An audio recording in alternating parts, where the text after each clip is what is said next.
Hi everyone. So I have an interesting vlog here to do.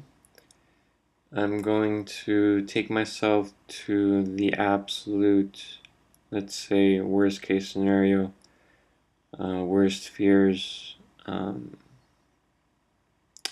and I mean, I'm going to be taking myself there, meaning I'm going to be talking it out and imagining it and putting it right here in front of me, and just see who I am within that, and see what would I do, you know.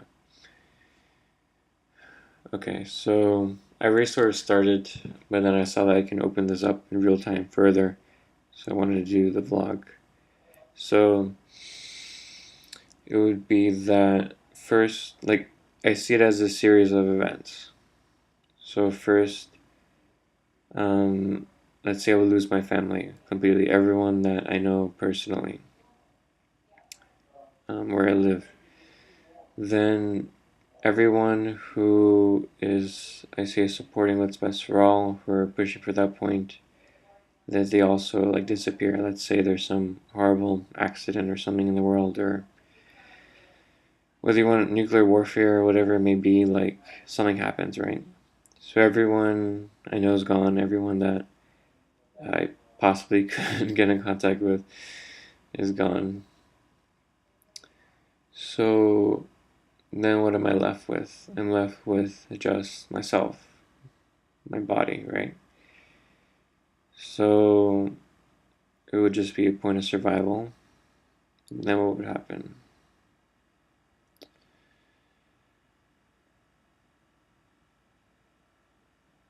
That humanity is at the point of being vicious, of being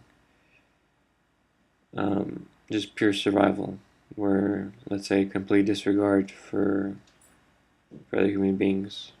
And everyone I come across is just, let's say, out to get me or get an advantage, or that becomes, let's say, what people imagine, let's say, zombie apocalypse, I guess, is, or people imagine what it was like thousands of years ago, or something very barbaric.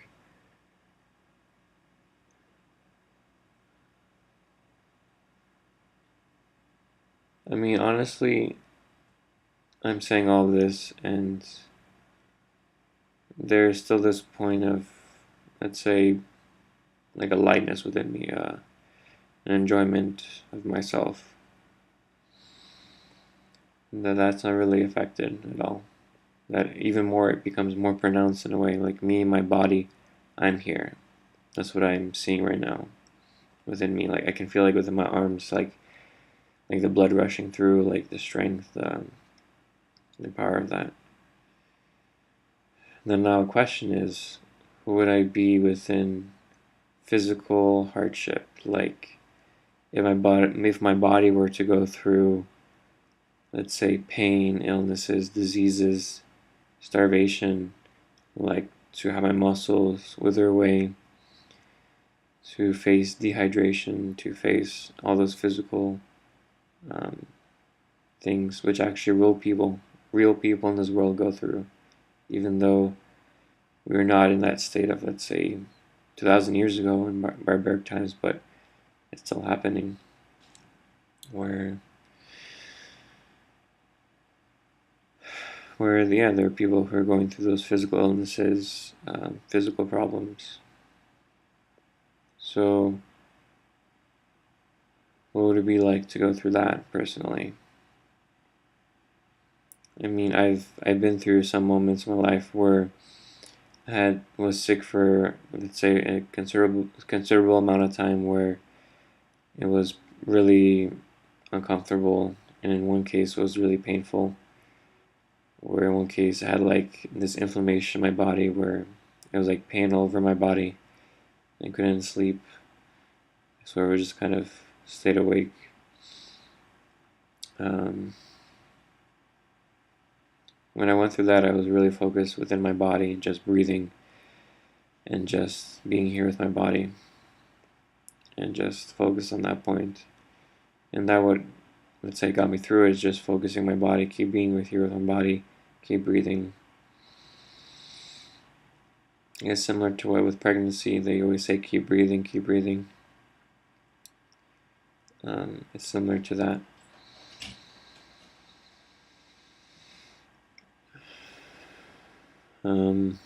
So let's see, worst case scenario, losing everyone I know, losing all financial help, losing my body in a way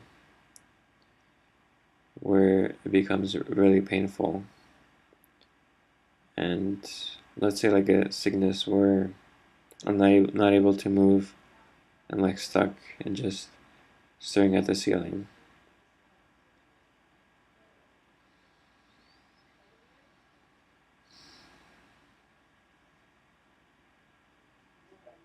Within that, I do see this point of this boredom in a way, where within imagining that scenario there, I can see myself feeling bored.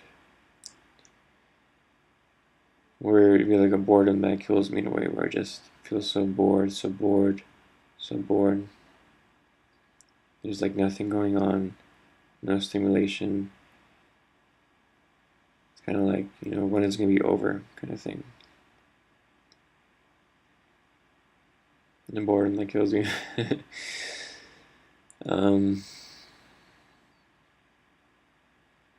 For me, when I'm saying this, I'm also seeing this, that there is that point of boredom where I do have that within me right now, where there is that point of a boredom, like a lack of stimulation.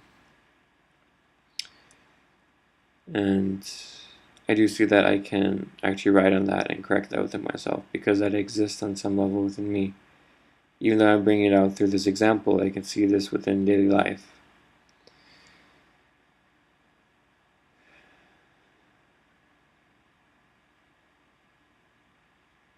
So beyond that, beyond the boredom, what exists? Beyond the boredom exists me, my history, what I lived in this moment. Where in this moment here I can access who I am. I can access what I've lived, my experience. I can create with myself. I can move here. Even if it's just within myself, I can move.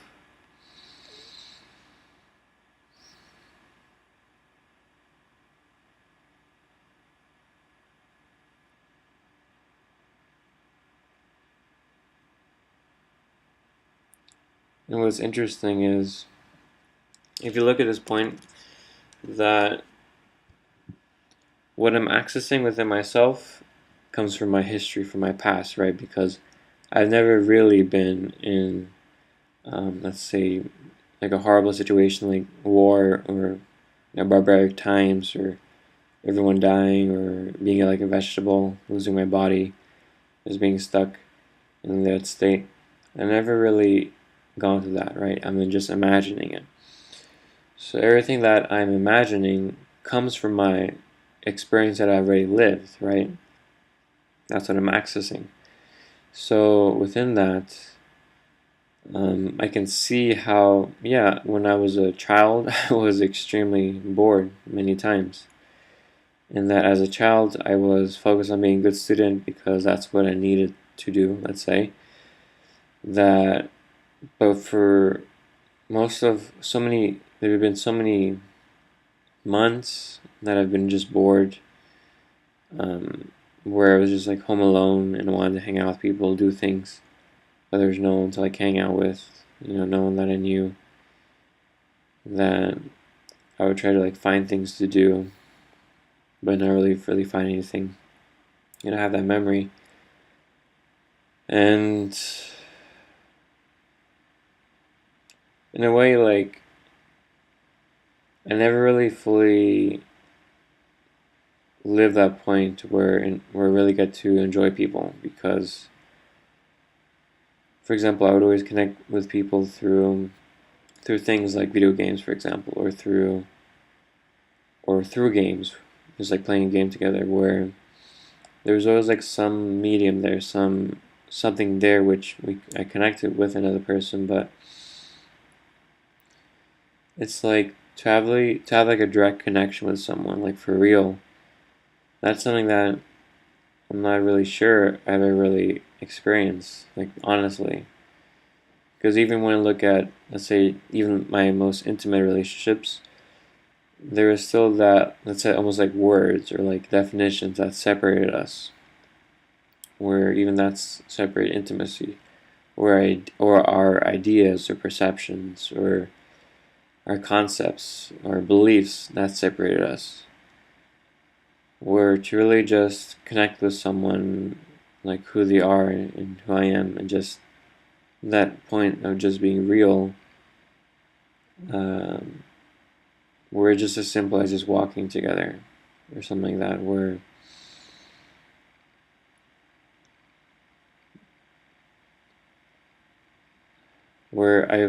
I can always see that there's this point of like a separation, like a barrier there. But I mean, honestly,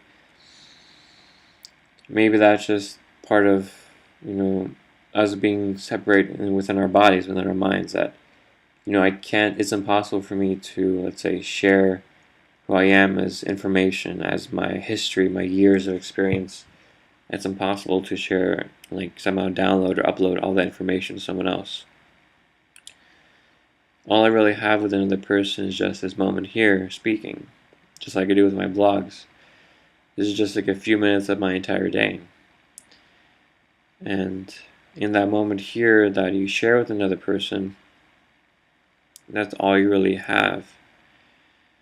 And so within that, I can see how when you speak or talk to someone, it's not about, let's say, the information you're speaking, that you connect with. It's more like the person themselves, where the person is within the words that they're speaking. Like the person is here, and that's almost like a representation of who they are, in a sense. Where even though a person may change how they talk, and they may change different topics, and they may express in different ways, that there's still that point of that person there, that is present, that is here, that is speaking.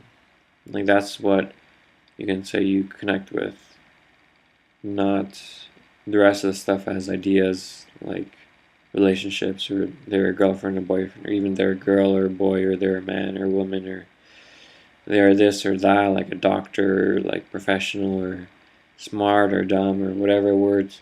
It's almost like we put words as like a filter between connecting us with other people, where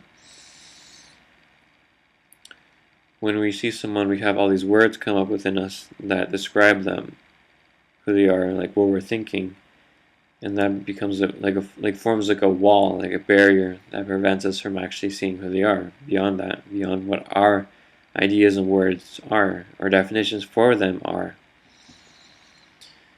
So that's a very interesting point that I'm seeing now.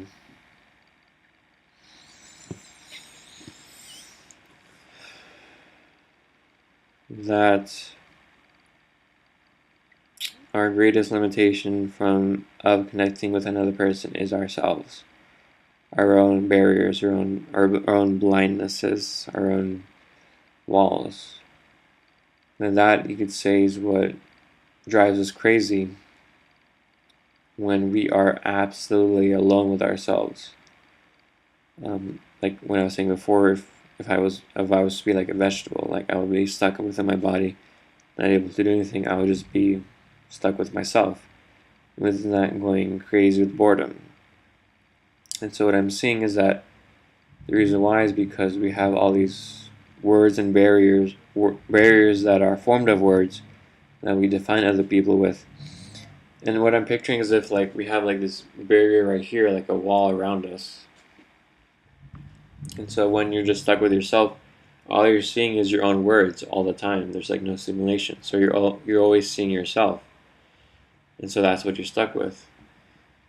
And so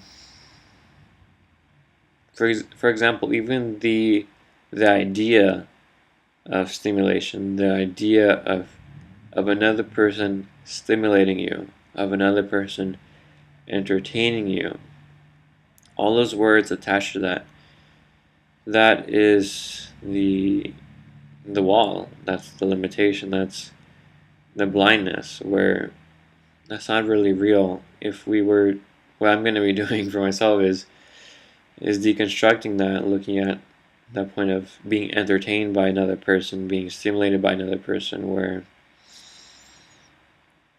we access all these words, and that's what we're stimulating ourselves when we see that person, but we don't really see the person for who they are.